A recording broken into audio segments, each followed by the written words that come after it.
নমস্কার, আবাস নিউজের পক্ষ থেকে সকলকে স্বাগত। আমি প্রগতি। শুরু করছি আজকের সংবাদ। খানাখন্দে ভর্তি গোটা রাস্তা, বৃষ্টি হলেই জল জমে থাকে রাস্তার উপর। নিত্যদিন চরম ভোগান্তিতে পড়েন স্থানীয় এলাকার মানুষ থেকে শুরু করে পদযাত্রীরা। বারবার প্রশাসনের কাছে জানিয়েও কোনো সুরাহা মেলেনি। পশ্চিম মেদিনীপুর জেলার দাঁতন 2 ব্লকের ধনেশ্বরপুর থেকে মোহনপুর পর্যন্ত প্রায় 24 কিলোমিটার রাস্তা খানাখন্দে ভর্তি। খানাখন্দে ভর্তি গোটা রাস্তা, বৃষ্টি হলেই জল জমে থাকে রাস্তার উপর। নিত্যদিন চরম ভোগান্তিতে পড়েন স্থানীয় এলাকার মানুষ থেকে শুরু করে পথযাত্রীরা। বারবার প্রশাসনের কাছে জানিয়েও কোনো সুরাহা মেলেনি। পশ্চিম মেদিনীপুর জেলার দাঁতন 2 ব্লকের ধনেশ্বরপুর থেকে মোহনপুর পর্যন্ত প্রায় 24 কিলোমিটার রাস্তা খানাখন্দে ভর্তি। বৃষ্টি হলেই রাস্তার উপর জমে থাকে জল। স্থানীয় বাসিন্দাদের অভিযোগ, দীর্ঘদিন ধরে এই রাস্তার বেহাল অবস্থা। বিশেষ করে ধনেশ্বরপুর থেকে সাবড়া পর্যন্ত বড় বড় গর্তে ভর্তি। নিত্যদিন ঘটছে ছোটখাটো দুর্ঘটনা। খানাখন্দের ফলে যে কোনো মুহূর্তেই ঘটতে পারে বড় বিপদ। রাজনৈতিক দলের নেতৃত্ব থেকে শুরু করে প্রশাসনের আধিকারিকদের কাছে জানিয়েও কোনো লাভ হয়নি বলে অভিযোগ স্থানীয়দের। তাদের দাবি, দ্রুত এই রাস্তা মেরামত করা হোক। এ বিষয়ে দাঁতন 2 ব্লক তৃণমূল কংগ্রেসের সভাপতি ইফতেখার আলী বলেন, ওই রাস্তায় প্রাথমিক পর্যায়ের কাজ আমরা শুরু করেছি, আর 15 থেকে 20 দিনের মধ্যেই রাস্তা মেরামতের কাজ শুরু হবে। পাশাপাশি সাবড়া 4 নম্বর গ্রাম পঞ্চায়েতের প্রধান মীর সুরত জানান, সত্যি রাস্তাটার খুব খারাপ অবস্থা। আমরা আমাদের ব্লক সভাপতি থেকে শুরু করে বিডিও এবং ডিএমকে চিঠি করেছি। খুব দ্রুত আমরা এই রাস্তার কাজ শুরু করব।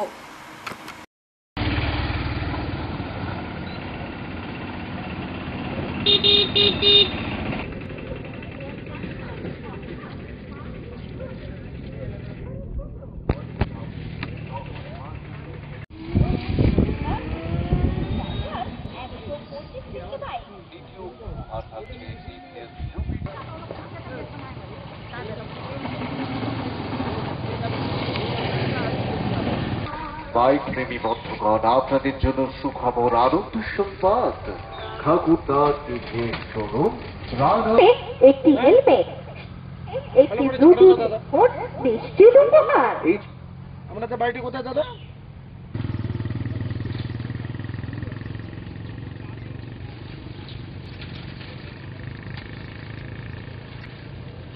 এই রাস্তার অবস্থা কি, কতটা কি অসুবিধা হয় যেতে?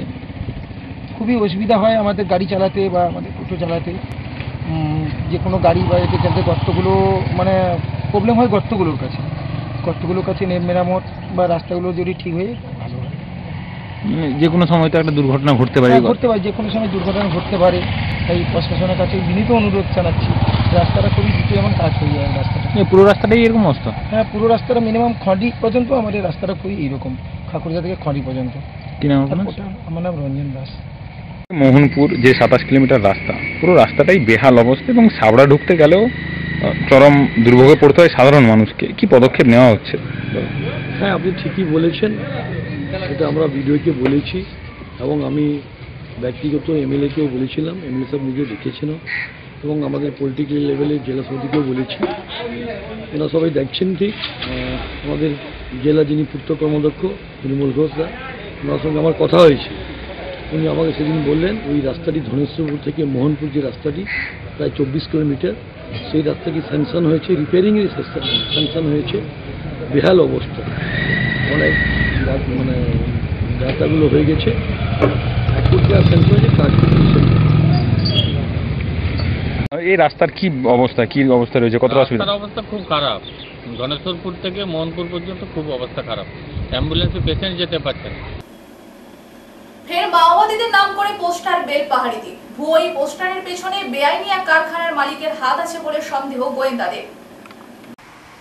ফের মাওবাদীদের নাম করে পোস্টার বেলপাহাড়িতে। ভুয়ো এই পোস্টারের পেছনে বেআইনি এক কারখানার মালিকের হাত আছে বলে সন্দেহ গ্রামবাসীদের। ঝাড়গ্রাম জেলার বেলপাহাড়ি এলাকার বরাবরই খনিজ সমৃদ্ধ। এখানকার জঙ্গল পাহাড়ের উপর বরাবরই নজর এইসব জমি মাফিয়াদের। সম্প্রতি এইরকম এক বেআইনি কারখানার মালিক গোষ্ঠী বেলপাহাড়িতে জমি অধিগ্রহণ করতে গেলে বাধা প্রাপ্ত হয়। তাদের নামে গণ অভিযোগ জমা দেয় গ্রামবাসীরা। বন্ধ হয়ে যায় ওই সংস্থার জমি অধিগ্রহণ করে খনিজ লুট করার পরিকল্পনা। এরপরে পূর্বের মাওবাদী আন্দোলনের সময় মাওবাদীদের নাম করে ঝাড়গ্রাম গ্রামীণ এলাকাতে যেভাবে জমি লুট করা হয়েছে, এখানেও একই কার্যপদ্ধতি অবলম্বন করে জমি লুট করার চেষ্টা শুরু করে। যেহেতু মাওবাদীদের নামে একটা আতঙ্ক আছে মানুষের, সেই আতঙ্ককে কাজে লাগিয়ে এলাকার জমি দখল করা। প্রতিবাদ করলে মাওবাদী তকমা লাগিয়ে গরিব গ্রামবাসীদের গ্রেপ্তার করা হয়। তবে এখন প্রশাসন অনেক বেশি সতর্ক। তাই এই ভুয়ো পোস্টার পড়ার সাথে সাথে বিশেষভাবে খোঁজখবর শুরু করে এবং এর পেছনে যে এলাকার জমি দখলের অসাধু চেষ্টা তা একরকম নিশ্চিত হয়। পুলিশের তরফে কোনো বিবৃতি না পেলেও এগুলো যে এলাকায় অশান্তি করতে ভুয়ো পোস্টার তা স্বীকার করা হয়েছে।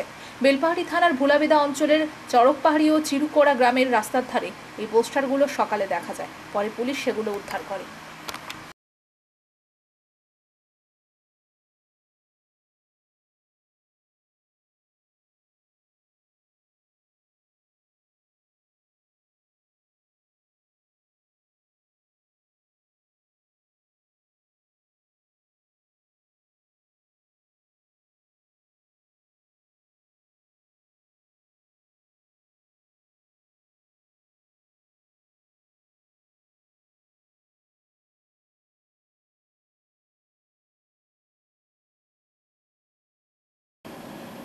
একগুচ্ছ দাবি দাওয়া নিয়ে সোমবার তমলুকের বিজলি ভবনে বিক্ষোভে সামিল হলো West Bengal state electrical contractor অ্যাসোসিয়েশনের প্রতিনিধিরা। একগুচ্ছ দাবি দাওয়া নিয়ে বিজলি ভবনে West Bengal state electrical contractor association বিক্ষোভ। পুজোর আগেই বেশ কিছু সমস্যার সমাধান হবে আশ্বাস বিদ্যুৎ দপ্তরের আধিকারিকের। একগুচ্ছ দাবি দেওয়া নিয়ে সোমবার তমলুকের বিজলি ভবনে বিক্ষোভে সামিল হলো West Bengal state electrical contractor অ্যাসোসিয়েশনের প্রতিনিধিরা। কেন্দ্রীয় 7 দফা ও স্থানীয় 7 দফা মোট 14 দফা দাবি নিয়ে সংগঠনের পক্ষ থেকে বিদ্যুৎ দপ্তরে এদিন ডেপুটেশন জমা করা হয়। ডেপুটেশনে জমা দেওয়ার আগে বিদ্যুৎ দপ্তরের সামনে বিদ্যুৎ দপ্তরের কন্ট্রাক্টর অ্যাসোসিয়েশনের প্রতিনিধিরা স্লোগানের মাধ্যমে বিক্ষোভ দেখান। জিএসটি দেওয়া যে বিলগুলি ডিভিশনে জমা করা আছে সেই সব বিলগুলি বিআর সিরিয়াল অনুযায়ী আসন্ন দুর্গাপুজোর আগে সমস্ত পেমেন্ট ক্লিয়ার করতে হবে এবং অবিলম্বে ভেন্ডরদের বকেয়া মালপত্র ইস্যু করে দুর্গাপুজোর আগে বিল পেমেন্ট করার ব্যবস্থা করতে হবে। পাশাপাশি রমজান, নরওয়েস্টার জেনারেল লোকসভা নির্বাচনের নাইট সার্ভিসের অর্ডার এবং পেমেন্ট করার দাবি সহ মোট 14 দফা দাবি নিয়ে পূর্ব মেদিনীপুর রিজিওনাল ম্যানেজারের নিকট ডেপুটেশন জমা করা হয়।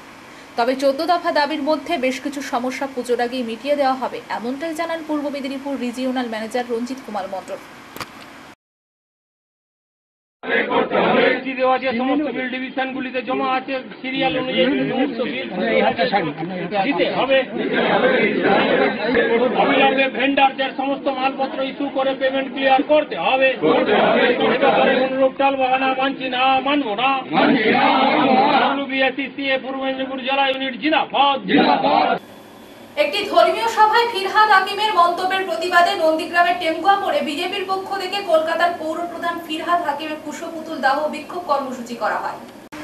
একটি ধর্মীয় সভায় ফিরহাদ হাকিমের মন্তব্যের প্রতিবাদে নন্দীগ্রামের টেঙ্গুয়া মোড়ে বিজেপির পক্ষ থেকে কলকাতার পৌরপ্রধান ফিরহাদ হাকিমের কুশপুতুল দাহ ও বিক্ষোভ কর্মসূচি করা হয়। উল্লেখ্য, বেশ কয়েকদিন আগে কলকাতার মেয়র ফিরহাদ হাকিম একটি ধর্মীয় সম্মেলনে বিশেষ ধর্মকে প্রাধান্য দিয়ে বেশ কিছু মন্তব্য করেছিলেন। সেই মন্তব্যের প্রতিবাদে সোমবার নন্দীগ্রামের টেঙ্গুয়া মোড়ে কলকাতার পৌরপ্রধান ফিরহাদ হাকিমের কুশপুত্তলিকা দাহ করে বিক্ষোভ দেখায় বিজেপি কর্মী সমর্থকরা। পুলিশ এসে জল দিয়ে আগুন নিভিয়ে দিলে পুলিশের সঙ্গে বচসা বেঁধে যায় বিজেপি কর্মীদের। বচসা গড়ায় ধস্তাধস্তিতে, পরে পুলিশের আরও বাহিনী গিয়ে পরিস্থিতি নিয়ন্ত্রণে আনে।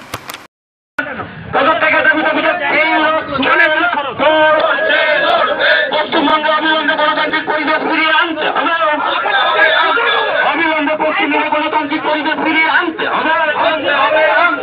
বিজেপি তীর্থদাগ তৃণমূল বিজেপি তীর্থদাগ খুলি তৃণমূল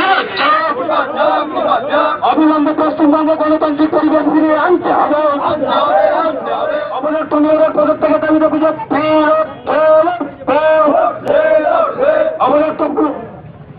মেয়র ফিরাদ হাকিমের পদক থেকে দাবিতে বিজেপি বিজেপি তীর্থদাগ তৃণমূল পশ্চিমবঙ্গে গণতান্ত্রিক পরিবেশ ফিরিয়ে আনার দাবিতে বিজেপি অবিলম্বে পশ্চিমবঙ্গে গণতান্ত্রিক আমাদের হিন্দুদের বিরুদ্ধে কথা বলেছেন এবং হিন্দুদের সবসময় অন্যায়ভাবে উনি কথা বলেছেন এবং আমাদের মহিলাদের সঙ্গেও উনি খুব অপব্যবহৃত করেছেন। কেন, কি কারণে?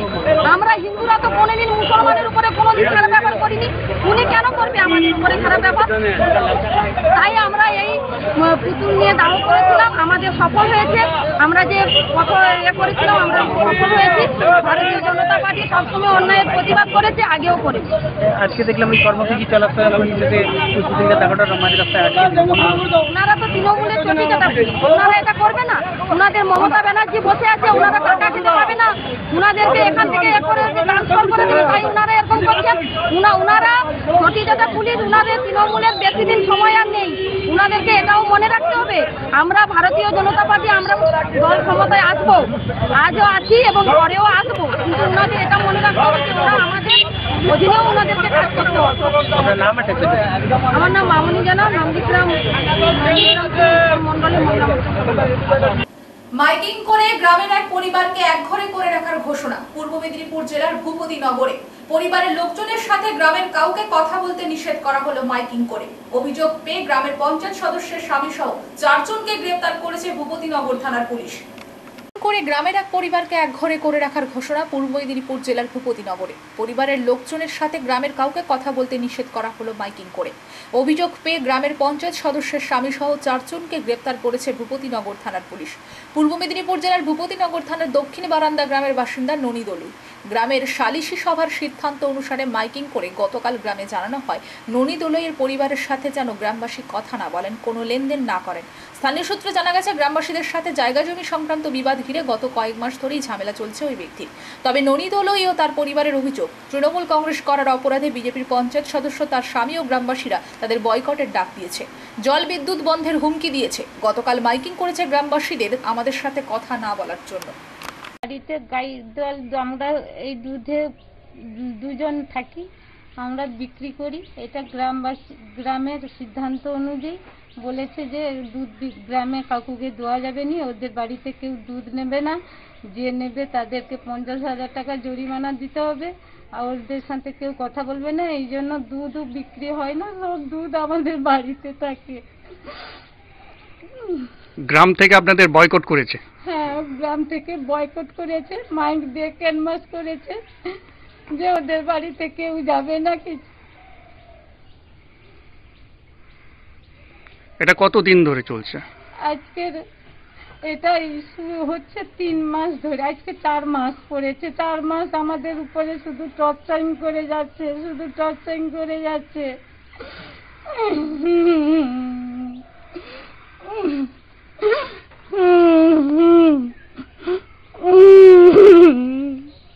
বাড়িতে ইট ঢিল সব মারছে রাত্রে।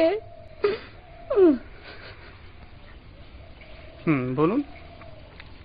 রাত্রে বাড়িতে ইট ঢিল সব মারছে বাড়ির উপরে রাত্রে।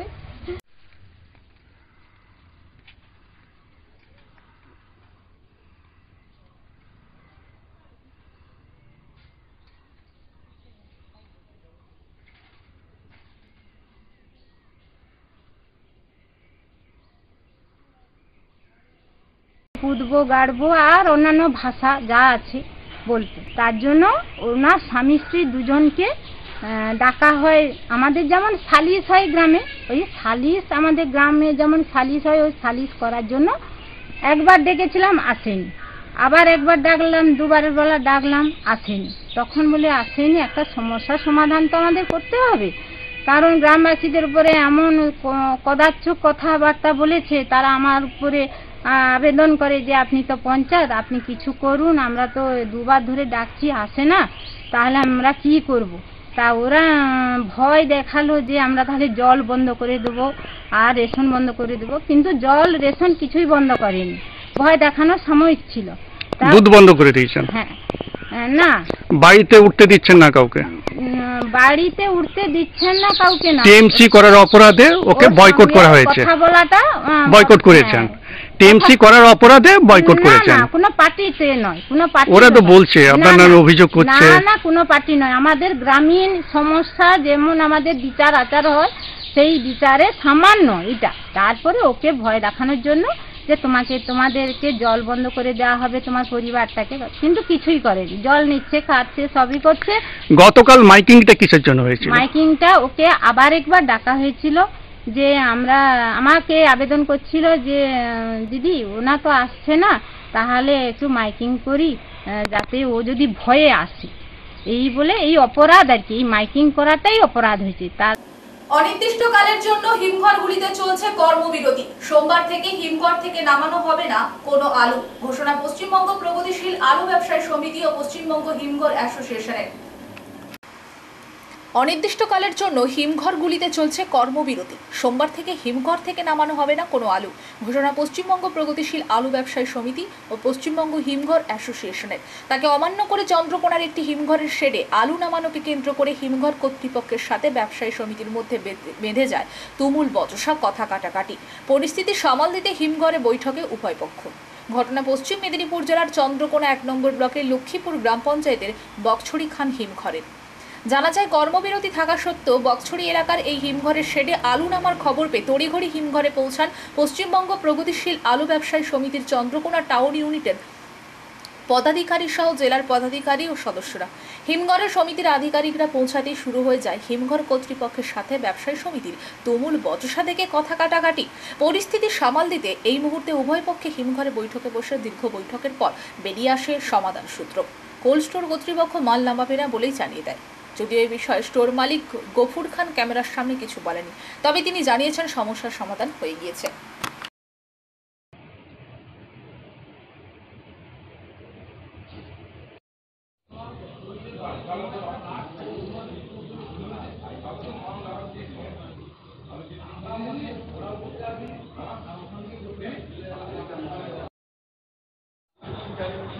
আপনারা ডিএমএস কথা বলতে মানে আমরা কি কাজের ঘোড়াখানা খুঁজে লোকটা দেবো কোথায়? এই যে আমাদের একটা জ্বালা যন্ত্রণা, আমাদের ব্যবসা দিয়ে তার কি অনেকে শেষ। কেউ যে 10 গাড়ি আলু রাখতো সেখানে 1 গাড়ি আলু রাখতে পারে, 100 গাড়ি রাখতো, 50 গাড়ি রাখতে পারছে। সেই জায়গাটাই আমাদের রাজ্যের কর্মকর্তা আছে, তারা একটা ভালো করেছে, সেইটাকে মান্যতা দেওয়াটাই আমাদের কাজ।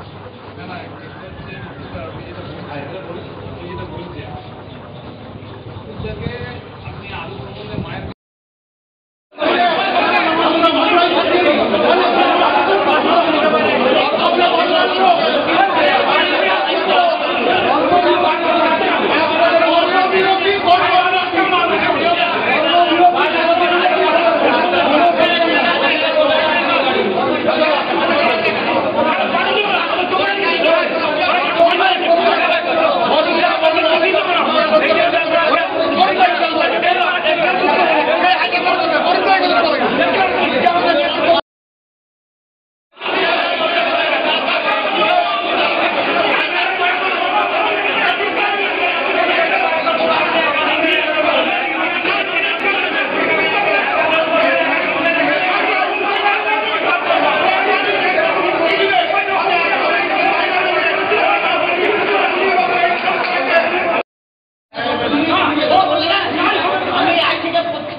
এখন আমাদের গোটা পশ্চিম মেদিনীপুর যে প্রগতিশীল আলু ব্যবসায়ী সমিতি আছে, সেই সমিতির আমাদের খুব শান্তিপ্রিয়ভাবেই আমাদের সমস্ত ব্যবসাদাররা কর্মবিরতি করে আছেন। কিন্তু আমাদের কাছে কিছু খবর এসেছিল ওই খান স্টোরে, কিন্তু উনি ওই স্টোর মালিক 300 প্যাকেট ক্যান্টিন নামিয়েছিলেন, ওনার সঙ্গে আলাপ আলোচনা মারফত সেটা আমাদের সমস্যার সমাধান হয়ে গেছে। আর আমরা এখন এই জায়গায় আছি। আমাদের চতুর্দিকে কিন্তু আমাদের জেলা, আমরা সমস্ত জেলা কমিটি এবং রাজ্য কমিটির কিছু প্রতিনিধি আমরা গোটা জেলাওয়ারি আমরা কিন্তু এটাকে পরিদর্শন করছি। আপনারা যখন আলোচনায় বসেছিলেন তখন একটা তো গন্ডগোলের সৃষ্টি হয়েছিল। তেমন কিছু গন্ডগোল আমাদের ভিতরে হয়নি, কারণ উনি হয়তো নামিয়েছিলেন, উনি বললেন যে আমরা ভুলবশত আমার নেমে গেছে, আমার জানা থাকেনি। সেটাকে ওনাকে অবগত করে আমরা সেটা নিজেদের ভিড়ে আলাপ আলোচনা মারফত মিশিয়ে নিয়েছি। আপনার নাম? আমার নাম মুকুল ঘোষ। আপনি? আমি চন্দ্রকোনা ইউনিটের সভাপতি, জেলার সহসভাপতি, রাজ্যের সহসভাপতি। কিসের? প্রগতিশীল আলু ব্যবসায়ী সমিতির সভাপতি। ব্যাপারটা প্রথমে আগে বলা দরকার, গত পরশু দিন কচুরপুরের বনলতাতে একটা আলু ব্যবসায়ী সমিতি, পশ্চিমবঙ্গ প্রগতিশীল আলু ব্যবসায়ী সমিতি ও কোল্ড স্টোর অ্যাসোসিয়েশনের যৌথ মিটিং হয়। সেই মিটিংয়ে কথা হয়েছে যে আমাদের যে বহির্রাজ্যে আলু যাওয়াটা যে সরকার এই মুহূর্তে নিষেধাজ্ঞা জারি করেছে, তার প্রতিবাদে আমরা একটা যৌথভাবে কর্মবিরতি পালনের ডাক দিয়েছিলাম পশ্চিমবঙ্গ প্রগতিশীল আলু ব্যবসায়ী সমিতি ও কোল্ড স্টোর অ্যাসোসিয়েশন উভয় পক্ষে, যাতে আমরা এখন আলু কাজ বন্ধ থাকবে, স্টোর খোলা থাকবে, কিন্তু আলু আমরা কেউ ব্যবসা করতে পারবো না। কারণ আমাদের পশ্চিমবঙ্গের বিশেষ করে মেদিনীপুর জেলার আলু এবং বাঁকুড়া জেলার আলু খুব অনুন্নত মানের আলু। এইসব আলু এদিকে উড়িষ্যা, ছত্তিশগড়, রায়পুর আর ওইদিকে বিহার, ঝাড়খণ্ড না গেলে আমাদের এই আলু খাওয়ার অযোগ্য। আমাদের পশ্চিম মেদিনীপুরের আলু এবং বাঁকুড়ার আলু কলকাতা যায়নি, কলকাতায় খেতে পারো না, কারণ এটা বিভিন্ন ছোটো সাইজের হয়। এই আলু আমাদের যদি বাইরের রাজ্যে না যায়, আমরা মেদিনীপুর জেলা এবং বাঁকুড়া জেলা প্রভূত ক্ষতির সম্মুখীন হব। এই উদ্দেশ্যে আমাদের রাজ্য কমিটি আলু ব্যবসায়ী সমিতি তারা একটা নিজস্ব উদ্যোগে স্টোর অ্যাসোসিয়েশনের সাথে যৌথ মিটিং করে কর্মবিরতির ডাক দেওয়া হয়েছিল। কিন্তু আজকে সকালবেলায় আমরা খবর পাই যে খান কোল্ড স্টোরেজে কিছু আলু নেমেছে। এই কথা শোনা মাত্র আমরা মেদিনীপুর জেলার কমিটির পক্ষ থেকে বিভিন্ন ইউনিট, আমি যেমন চন্দ্রকানন ইউনিটের পক্ষ থেকে আমরা ওই স্টোরে হাজির হয়ে দেখা যায় যে উনি কিছু ক্যাঁটি আলু, যেটা ছোটো ক্যাঁটি আলু 300 বস্তার মতো উনার নামানো ছিল। উনি বললেন যে আমি জানতাম না, হয়তো না জানাও হতেই পারে, না জানতেই পারে। তো প্রথমে উনি স্বীকার করতে চাননি, ওই জন্য আলুটা যদি বাছাই না হয় নষ্ট হবে। তারপরে আমাদের সাথে আলাপ আলোচনার মাধ্যমে পরে স্বীকার করেছেন। পূর্ব মেদিনীপুর জেলার শঙ্করপুরে আতঙ্কে দিন কাটাচ্ছেন উপকূল এলাকার বাসিন্দারা। কেউ বা ফেলছেন চোখের জল, আবার কেউ বা দিন কাটাচ্ছে আতঙ্কে। পূর্ণিমার কোটালে গত দুদিন ধরে শঙ্করপুর, তাজপুর, পূর্ব জলধায় সমস্ত বিস্তীর্ণ এলাকায় একের পর এক সমুদ্রের পাড় ভাঙায় আতঙ্কে এলাকার মানুষজন। পূর্ব মেদিনীপুর জেলার শঙ্করপুরে আতঙ্কে দিন কাটাচ্ছেন উপকূল এলাকার বাসিন্দারা। কেউ বা ফেলছেন চোখের জল, আবার কেউ বা আতঙ্কে দিন কাটাচ্ছেন। পূর্ণিমার কোটালে গত দুদিন ধরে শঙ্করপুর, তাজপুর, পূর্ব জলধা এই সমস্ত বিস্তীর্ণ এলাকায় একের পর এক সমুদ্রের পাড় ভাঙায় আতঙ্কে এলাকার মানুষজন। সেই সঙ্গে প্রায় 20 থেকে 25টি দোকান কার্যত সমুদ্রে তলিয়ে গেছে। সেই সঙ্গে স্থানীয় দোকানদার থেকে মানুষজন অসহায়ভাবে দিন কাটাচ্ছেন। তাদের দাবি অবিলম্বে প্রশাসন এসে সুরাহা করুক, তা না হলে তাদের না খেয়ে মরতে হবে। একদিকে যখন ঢাকঢোল পিটিয়ে 21-এর সভা হচ্ছে, তেমনি শঙ্করপুর এবং জলধা এলাকার স্থানীয় মানুষজন চোখের জল ফেলছেন। সেই সঙ্গে একের পর এক যেমন পাড় ভাঙছে, তেমনি বেশ কয়েকটি দোকান, এমনকি গ্রামেও সমুদ্রের জল ঢুকেছে। পূর্ণিমার কোটাল থাকায় কার্যত উত্তাল হয়েছে দীঘার সমুদ্র। আর সেই উত্তালের জেরে বেশ কিছু ঝাউ গাছ এবং সমুদ্রের পাড় প্রচুর ক্ষতিগ্রস্ত হয়েছে। এলাকায় পরিদর্শনে উত্তালের জেরে বেশ কিছু ঝাউ গাছ এবং সমুদ্রের পাড় প্রচুর ক্ষতিগ্রস্ত হয়েছে। এলাকায় পরিদর্শনে আসেন তালগাছাড়ি 2 গ্রাম পঞ্চায়েতের প্রধান সবিতা খাটুয়া এবং এলাকার জনপ্রতিনিধিরা। প্রধান এসে এলাকার মানুষের সঙ্গে কথা বলেন এবং তাদেরকে আশ্বস্ত করেন। প্রধান সবিতা খাটুয়া বলেন, আমি বারবার রাজ্য সরকারের কাছে আবেদন জানিয়েছি, অবিলম্বে এই এলাকার মানুষদের সুরাহা যদি না হয় পরবর্তীকালে অনশনেও নামবেন বলে এমনটাই হুঁশিয়ারি দিয়েছেন।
সংবাদ এই পর্যন্ত। নমস্কার।